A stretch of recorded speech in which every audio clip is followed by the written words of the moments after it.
या आमच्या पोलिसांना विचारा, त्यांच्याकडे सगळा सोर्स आहे। या झोपडपट्ट्यांमध्ये असलेल्या मदरशांवरती एकदा धाडी टाका, तुम्हाला काय काय गोष्टी हाताला लागतील ते तुम्हाला कळेल।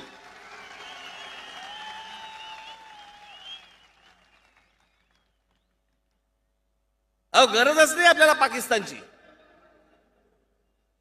कशाला हवाय पाकिस्तान?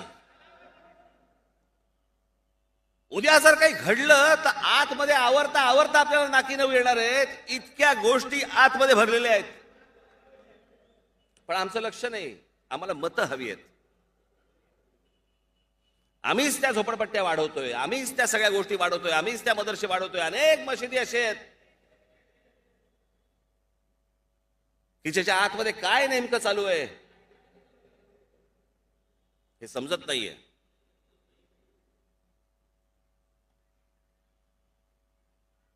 हे सगळे पाकिस्तानच्या प्रोत्साहनामुळे आलेली लोक आहेत ही, आणि आपल्या लोकांनी स्वीकारलेली लोक आहेत। आमच्या नगरसेवकांना ह्यातलं काही देणं घेणं नाही, आमच्या आमदारांना ह्याच्याशी काही देणं घेणं नाही, आमच्या खासदारांना ह्याच्याशी देणं घेणं नाही। आमच्या खासदार, आमदार, नगरसेवक कशात लागले आहेत?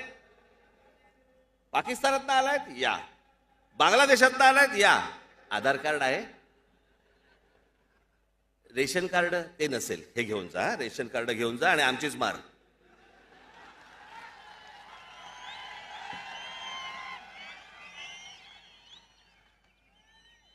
यांना या सगळ्या गोष्टी पुरवणारे आमचेच।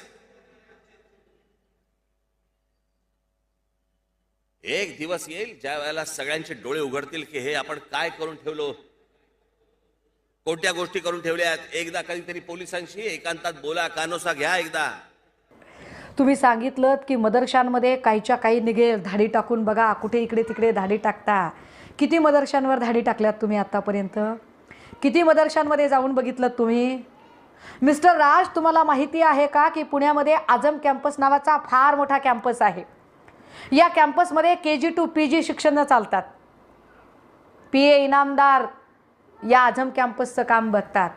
फार मोठं काम आहे, खाण्याची गोष्ट नाही आहे ती। अख्खा जन्म घालवला आहे त्या माणसाने। सकाळी 7 पासून रात्री 10 पर्यंत ते स्वतः जातीने प्रत्येक काम करतात। तुम्हाला माहिती आहे, या आझम कॅम्पसमध्ये एक मस्जिद पण आहे। त्या मस्जिदीत काय होतं माहिती आहे तुम्हाला? कोविडचा काळ चालू होता ना मिस्टर राज, कोविडचा काळ चालू असताना या पुण्यातलं सगळ्यात पहिल्यांदा जे क्वारंटाईन करण्यासाठीचं पहिलं क्वारंटाईन सेंटर उभं राहिलं ना, ते पुण्यातल्या आझम कॅम्पसमधल्या मस्जिदीमध्ये उभं राहिलं।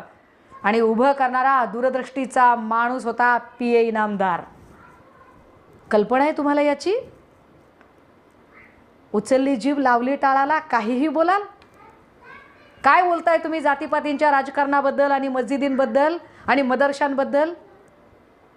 पुण्यामध्ये कोविडने मृत्युमुखी पावलेल्या लोकांचे अंत्यविधी करायला जेव्हा त्यांचे नातेवाईकही पुढे येत नव्हते ना मिस्टर राज, कोविडमध्ये मृत्युमुखी पडलेल्या कोविड रुग्णांचे नातेवाईकही जेव्हा त्यांच्या अंत्यविधीसाठी पुढे येत नव्हते, तेव्हा कोंडव्यातले 200 मुस्लिम तरुण पुढे आले आणि ते या सगळ्या कोविड रुग्णांचे अंत्यविधी करत होते।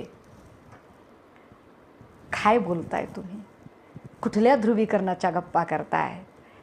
जागे व्हा, भानावर या, झापडं काढा डोळ्यावरची। हा जो सगळा हिंदू मुस्लिम सगळा जो धार्मिक द्वेष आहे ना, तो द्वेष झटका। माणूस म्हणून कधीतरी विचार करा, माणूस म्हणून बघा कधीतरी समोरच्याकडे, मग तुम्हाला कळेल की माणसांची जात काय असते ती। खुदा न खास्ता कधी तुम्हालाही कधी अडचण आली ना, आणि तुम्ही कधी आजारी पडलात आणि तुम्हाला रक्त लावायची गरज पडली, तर तुमचे नातेवाईक शोधत बसणार नाहीत राज्य की ब्लड बँकेतून आणलेलं रक्त मुसलमानाचं आहे की हिंदूचं आहे। ते फक्त बघतील की तुमचा रक्तगट त्या रक्तगटाशी जुळतोय का। कुठल्या युगात वावरताय? ज्या चुका भाजप करतंय त्याच चुका